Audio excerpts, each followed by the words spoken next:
Hello there and welcome back to looking through past papers for functional skills. So here we're going to look at an English reading reform. So what you have with this one, you have 60 minutes to get it done, and the exam will be based around 3 texts. So essentially what you're going to do is you're going to read the texts, and then you'll be proceeded to ask questions on each individual text, and then you may have to do some comparing and contrasting.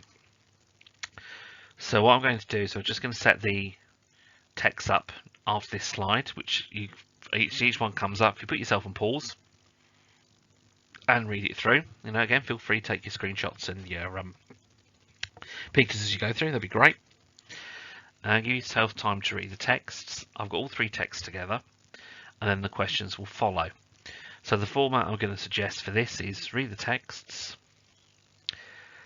go and have a look at the questions, and then go back to the relative text. This is where screenshotting might be useful. Okay. And then what we'll do is we'll have a look at the answers together towards the end. Again, I have no problem if you want to look at the answers first. That helps you answer some of the questions. That's fine, because it's like going back into reverse calculation in maths. So you get an idea what you're going to have to look for. So let's just, without further ado, here's your first text. If you'd like to read it, put yourself on pause, and then once you've read it through, press play.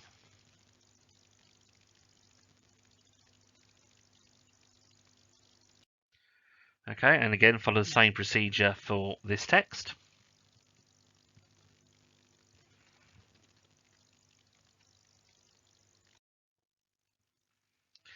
And the same procedure for this text.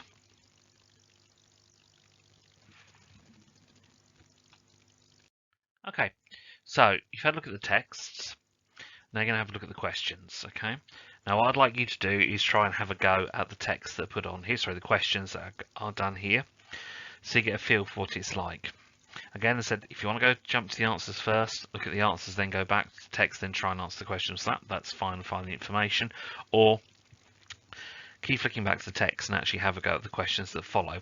So I'm not going to do any voiceovers for this. Okay, so I need to put each question sheet on pause as it comes up, and then press play when you're ready to move on. And then what I will do is I will rejoin you when we actually get to the answer section.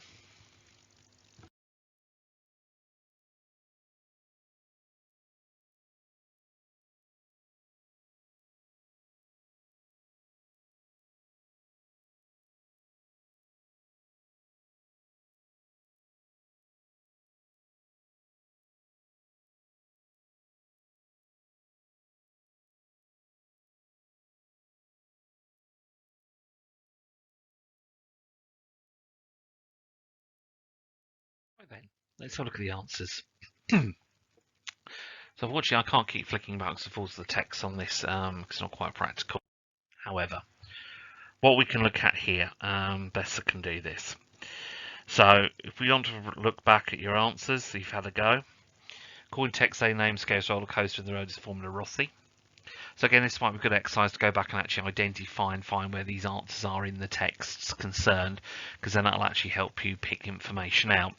Again, it might be also good practice to actually perhaps do some reading, some documents, perhaps reading a news. No, it's not newspaper at the moment. They'd be depressing.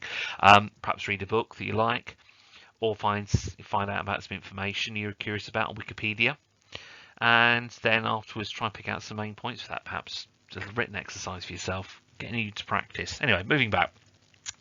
So Formula Rossi is going to be the roller coaster. The information, organisation helped you to find his name. The information is in a box in the actual text, so it's all there. They sometimes ask these questions as well.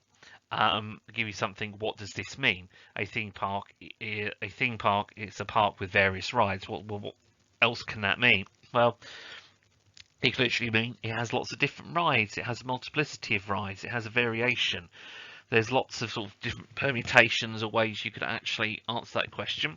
But nice simple ways. A theme park is a park with different rides. Those of us have been to see, yeah, they do. A maximum speed of 150 miles an hour. What does it mean? Top speed. That's essentially what they're looking at for here.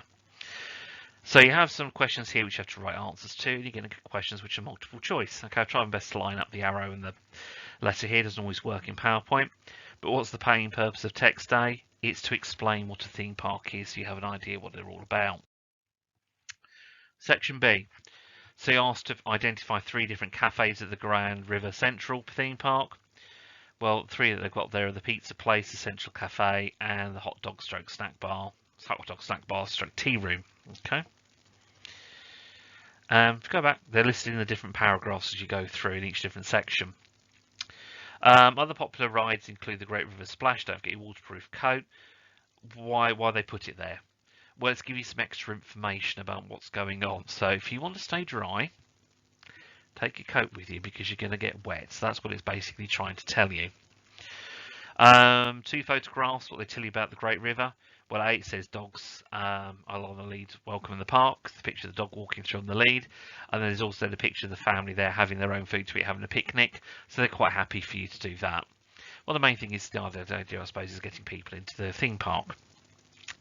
And finally, question 7 here, which 2 language features are used to say people to come to Great River Theme Park? Commands and explanations. So exclaiming this is a really good thing to come and do, and it's the best place to be. You've got to come here. So that's what they're trying to get across to you in their messaging. Explain what these means. Well, nutritious meals that are good for you. Food that's good for you. It's healthy. It's good. Suitable budget, so something for everybody.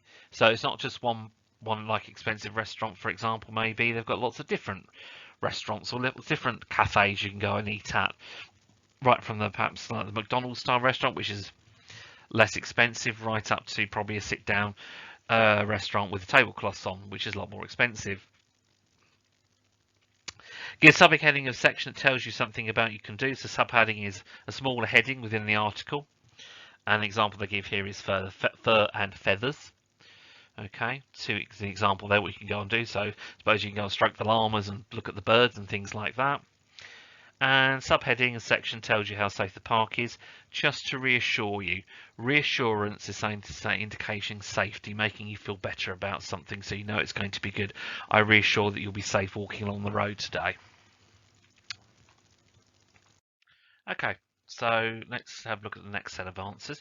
Again, it is reading carefully through and double checking your questions. As I always say, read the question to make sure you're doing what you need to do. So context here, will the coach be leaving in the morning? 6:30 a.m. So again, what you try and do with some of these questions is actually try and match text that's in the question to text that's actually in the actual text, if you see what I mean, they're actually giving you to read through. So it's matching words, matching phrases, matching similarities, and there's all little tricks like this that actually help you find what's in there. So text C, identify 3 things you need to bring with your trip. Well, they talk about you need to bring a bottle of water with you. You need to bring a raincoat. Well, we're thinking about the water rides. Bring some money. Some people might not, but that's something you need to be thinking about because you might want to buy some souvenirs after you've been to your theme park. And text C includes both facts and opinions. Which 2 of these statements are facts? Well, the fact is it's happening. The coach will stop on the motorway at 8:30 a.m. and there are toilets and seating areas in the park. So there are actual things that are there, actual things that are going to be happening. The other things are sort of not really facts. They're sort of thoughts about things like you have to be daring to go on the water ride, and you might have a fabulous day. Well, you might not have a fabulous day because that's an opinion. So the coach will stop and there are toilets. B and D are your key points here. Okay, so just moving on. Which of the following quotation text C examples of formal language? To grab a coffee on the go. Remember to take loads of brilliant pics. Okay. In fact, I should remember to take lots of amazing pictures if it was actually going to be formal. And you don't grab a coffee on the go. You buy a coffee to take with you if we're looking at formalized language. But the slang is to grab a coffee on the go. And remember to take loads of brilliant pics. Right, that's your slang. Colloquial slang it's called. Okay, so that's something else to remember when you're writing formalized documents against using colloquial language like get and got. That is slang and is a big no-no. So identify 2 quotations from text C which tell you how to find your way around the Great River Theme Park. You'll get a site map. So you actually have a map, see where you're going. There will be signposts and you can always ask a park attendant if you're not sure. Okay, because it's their job to guide you round. And the final part, okay, this is a bit more fun. This one, you're looking at text B and C and trying to extract information. Give one piece of information about Great River Theme Park, the same in text B and C. Give one quotation from text B and one quotation from text C. It shows this. Okay, what I've done is I've given you more examples than you actually need to do. But what you can do is you can go back and actually have a look. So it's a good fun place to visit. We've got Dragon's Descent, has cafes, restaurants and water rides from text B. And then sort of crossovers, has cafe restaurants and Dragon's Descent and water rides for the raincoat. Okay, so again, what you might want to do is just go back, reflect and have a look and see where these items pop up in the text and then match them to the text, and that will start to give you a picture of how you can start approaching one of these papers. So there you go. Thank you for listening.